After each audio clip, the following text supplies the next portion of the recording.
Clifton Toppin is a former resident of the St. Michael's Home for Boys.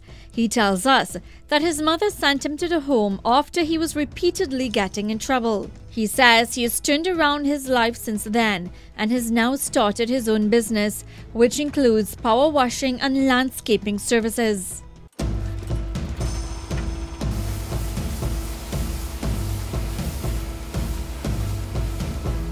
Clifton, what do you do for a living now? Well, he does power washing, window cleaning, water tank cleaning, construction, landscaping. How did you get into this field? Well, I have grown up in an orphanage for 9 years, St. Michael's. Thank God for them. Right? And How did you end up there? giving trouble with my mom and them running away from home, sleeping out, that kind of stuff now. So you would break away from school most times? Yeah, break beach, fight with teachers on our way, stay away from school for about 2-3 days, line with friends, go on the beach, climb neighbors' fruit trees. Them kind of pestle boy days. Tie up with a wrong crew of friends. My mom said before somebody kill my son, or my son kill somebody, I'll put him some way he could grow up and become somebody in life now. Which area did you grow up in? Cookery. My life really was down for a while. My mom put me there. But then I come to a realization, I say, I get everything here for free. Right? Become somebody. Well, I'm not good at book work. I have a ADD problem when it comes to studying. So I'm very good, talented with my hands. After I could read, I could write still, but sit down in a classroom for an hour or 2 hours, it could be a problem. What did you do at that school while you were there for that 9 years? I learned plumbing, I learned electrical, food catering. I have certificates in now. I learned agriculture. If your mother did not send you to St. Michael's School for Boys, what do you think might have happened? Well, I can't predict the future, but I might have been dead, or I might have been following the wrong crew of people, and police might be looking for me, or I might have been locked up. You learned a lot of different trades while at that school. Which one did you come out having more for, which one was your favorite out of all that you wanted to pursue? Plumbing and food catering.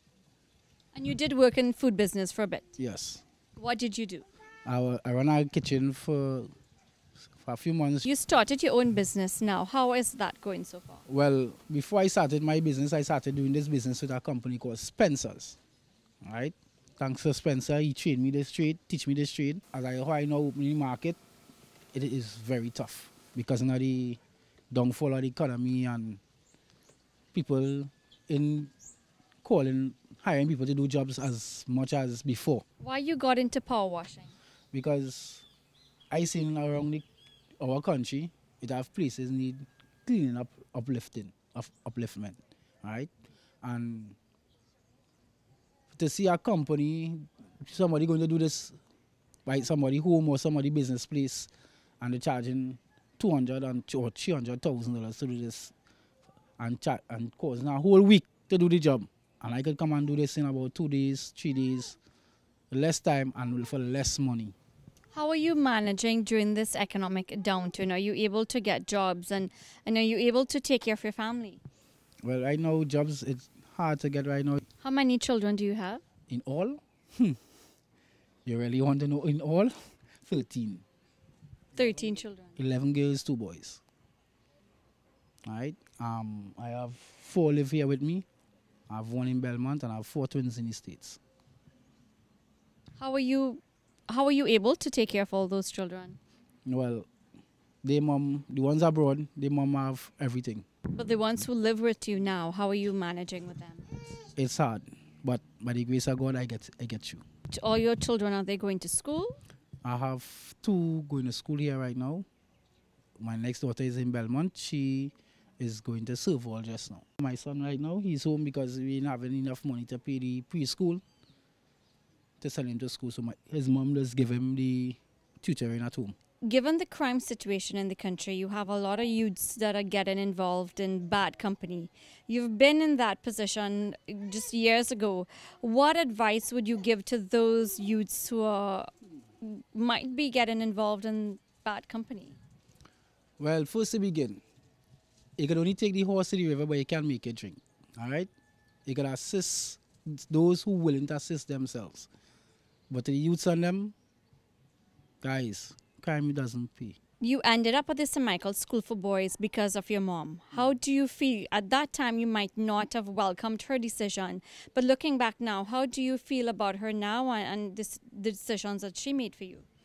Well, looking back at those times, it was wild, it was enjoyable, but all good things come to an end. And I thank my mom for all the things that she have done for me and the decisions that she made, because it helped me to be a better man today.